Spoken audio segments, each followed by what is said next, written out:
Super wealthy multinationals buying up agricultural land to avoid paying inheritance tax with no intention of using it for farming. MPs start to break ranks on an issue like this. I just wonder if this is the first crack and we're going to see a lot more, because it must be getting a lot of pressure from constituents. Labour MP Steve has just dropped a bombshell on his own party. In a stunning turn of events, he's demanding the abolition of inheritance tax on family farms, directly challenging Keir Starmer's leadership. Farming is currently the least profitable sector of our economy, and changes to APR are having a significant impact on family-run farms. But why would a Labour MP risk his career to defend farmers? As we peel back the layers of this political drama, we'll uncover the harsh realities facing Britain's agricultural heartland and the growing dissent within Labour's ranks. Before we move on, I'd like to ask you a small favor. If you appreciate this content, please take a second to like this video and subscribe to the channel. Over 98% of you watch the videos without subscribing. It costs you nothing, but it makes a huge difference to us. So, did you click the subscribe button? Great, thank you so much. Now, back to the video. Picture a 220-acre farm nestled in the rolling hills of Wales, valued at over £1 million. It's not just a piece of land, it's a family's legacy, a way of life passed down through generations. Raised her children on her 220-acre farm. Although considered small, the farm is valued at over £1 million. But now, this idyllic scene is under threat, and the culprit, Labour's inheritance tax plans. It's a story that's got Steve Reed's constituents in Montgomery and Glyndŵr up in arms, and for good reason. Farming isn't just any old job in the UK. It's the least profitable sector in the entire economy. And now, with changing agricultural policies thrown into the mix, farmers are facing a perfect storm of challenges. Take, for instance, the 48-year-old son who's been working the land alongside his mother since he was 18. His daughters share his passion for farming, but their dreams of carrying on the family tradition are hanging by a thread. The farm, his young daughters now share his passion. Sadly, they now face the prospect of losing the farm they have worked so hard for. Steve Reed's emotional plea to the Labour leadership lays bare the raw desperation of farmers. "If only I could die now," he said, his voice heavy with the weight of uncertainty. It's a stark reminder that this isn't just about numbers on a balance sheet. It's about real people, real lives, and real communities.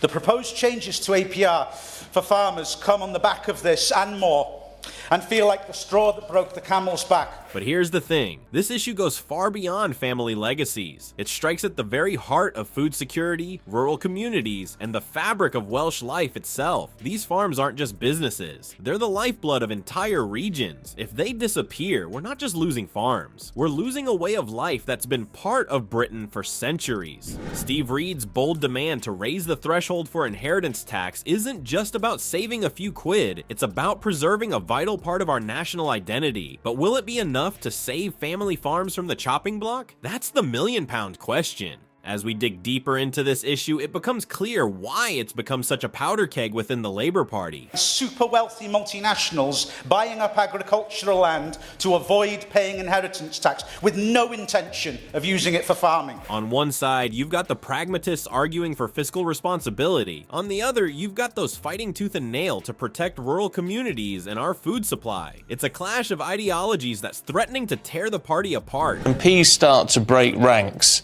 on an issue like this. I just wonder if this is the first crack and we're going to see a lot more, because it must be getting a lot of pressure from constituents. And let's not forget the human cost. These aren't just faceless farmers we're talking about. They're people like that 48-year-old son who's poured his heart and soul into the land for 3 decades. They're his daughters whose dreams of carrying on the family tradition are now in jeopardy. They're the countless other families across Wales and the rest of the UK who are watching their futures slip away. Remember when Keir Starmer stood before the Labour Party, eyes shining with promise, vowing to be the champion of the working class? Fast forward to today, and you might struggle to recognize the man who once claimed he'd lead Labour back to its roots. Something many never thought they'd witness: food scarcity, empty shelves in the supermarkets, and astronomical food price inflation. The party that once promised to scrap the 2-child benefit cap is now defending it, but at what cost to their integrity and, more importantly, to the trust of their supporters? Labour MPs are in revolt, and it's not just the usual suspects from the far left. Even those who initially backed Starmer are now questioning his leadership. One shadow minister described the decision to maintain the two-child benefit cap as extremely disheartening. It's a sentiment that's echoing through the party's ranks, from the soft left to the center. But why now? What's changed? Enter Jamie Driscoll, the North of Tyne mayor and self-proclaimed last Corbynista in power. His resignation letter reads like a scathing indictment of Starmer's leadership, accusing him of mental gymnastics worthy of Olympic gold in justifying his numerous U-turns.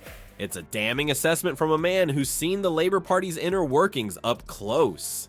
But it's not just the two-child benefit cap that's causing waves. Driscoll's letter paints a picture of a leader who's abandoned one promise after another. The £28 billion climate investment, gone. Free school meals, forgotten. Ending university tuition fees, not anymore. It's a litany of U-turns that's leaving Labour supporters reeling and wondering what, if anything, Starmer actually stands for. The Fabian Society, typically a stalwart supporter of Labour, has criticized the two-child benefit cap as nasty dog whistle politics. When even your friends are calling you out, you know you're in trouble. As well, this is a very, very poor government, by the way, Mike. Their majority is built on sand, and we've seen it already, the sleaze and the corruption. And it's not just the party faithful who are noticing. Polling data suggests that Labour's support is taking a hit, with voters expressing confusion and disappointment over the party's direction under Starmer's leadership. Even Labour's deputy leader, Angela Rayner, has faced criticism from MPs for the party's stance on the two-child benefit cap. It's a policy that many see as contradictory to Labour's mission to tackle child poverty. But Starmer seems determined to stick to his guns, no matter the cost of party unity or public support.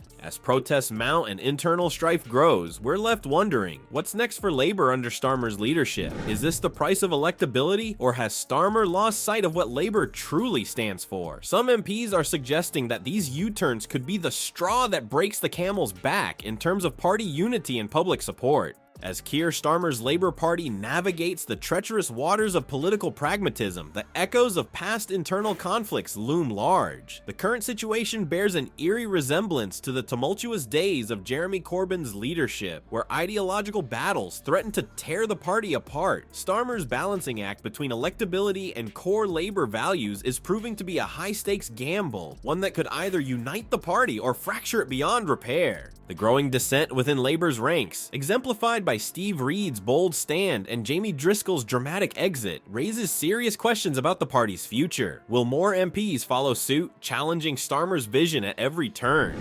I have repeatedly spoken in the chamber about my heartbreaking experiences with hungry children and food banks. Or will the promise of power and the fear of another Conservative victory keep the dissenters in line? As the pressure mounts, Starmer faces a crucial test of his leadership. Can he maintain party unity while pursuing his centrist agenda? The battle for Labour's soul is far from over, and the coming months will be critical. With each policy U-turn and abandoned promise, Starmer risks alienating not just his MPs, but also the party's traditional voter base. The question remains, when the dust settles on this ideological struggle, will Labour emerge stronger and more electable, or will it be left fractured and directionless? Only time will tell if Starmer's gambit pays off, or if his leadership becomes another cautionary tale in Labour's long history of internal strife.